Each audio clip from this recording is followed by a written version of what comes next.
Joining me now, the man who drafted, signed, and sent that letter, along with 46 other Republican senators, to the leaders of Iran. Republican Senator Tom Cotton, who serves on the Armed Services Committee and is himself a veteran. Senator, good to see you tonight. So let's start with that last bit. It's not just Howard Dean. It's not just Vice President Biden. The Wall Street Journal calling you out, saying this is not helpful. And it sets the Republicans up to take a hit as being political beings on something that is important here, namely what happens with this deal with Iran. Well, on the contrary, Megyn, I think that this debate we're having is incredibly important and helpful to raising just what a bad deal President Obama is about to make with Iran. For the last 2 days, we've focused on the terms of the deal, which is, one, President Obama will accept a 10-year sunset clause, and two, he's conceded a vast uranium enrichment capability to Iran. That paves the way for Iran to get the bomb, as Prime Minister Netanyahu said last week. But what's the point in writing to the Iranian mullahs? I mean, what are you going to do? They dismissed it already, like, pff, whatever. And you've offended the Obama administration, and you may have offended some of the Democrats who would have come over with the Republicans if, depending on what happens with this deal, to have a stronger say in the Senate. Megyn, if you talk to most Iran experts, they'll tell you that Iran's leaders don't understand our constitutional system. In fact, President Obama has said the Congress should not weigh in on this deal right now, even with future conditional sanctions, in part because it would confuse Iran's leadership. So we need to be crystal clear with the leaders of Iran. Any deal that's not approved by Congress won't be accepted by Congress, not now and certainly not in the future, because Congress is focused on stopping Iran from getting a nuclear weapon today, tomorrow, and 10 years from now. What do you say to those who say you at a minimum, you've now alienated the Democrats, who the Republicans may need if you want to push through a sanctions package later on?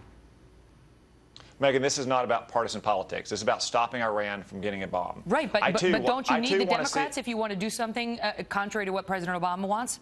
I too want to see the bipartisan legislation pass that we've worked on in my committee and that Senator Corker is working on in his committee. The president is the one who's weighing in the separation of powers, not a partisan matter, but a constitutional issue, and putting so much pressure on Democrats who share our viewpoint. Regardless of whether they sponsored signed a letter or sponsored legislation, the president doesn't want them to even speak out and to share their views that Iran cannot be allowed to get a nuclear weapon, and that's exactly what the president would do. You could make the case that President Obama has exceeded his executive authority, right? I mean, many Republicans are making that case on many issues, from immigration to Obamacare right now. But discouraging the Democrats in the Senate from saying bad things about his deal isn't exactly an interference with separation of powers. Well, we're encouraging the Democrats to join us to protect Congress's constitutional responsibilities. The Founding Fathers insisted that Congress have the power to ensure that no president, whoever he or she may be, can make a binding international agreement, especially one about nuclear weapons with the world's worst state sponsor of terrorism. What do you make of the fact that Joe Biden came out, the vice president, said this is beneath the dignity of an institution he reveres? He said he's offended by this. He says it's designed to undercut a sitting president in the midst of sensitive international negotiations, and he went on to say he cannot recall another instance in which senators have done this.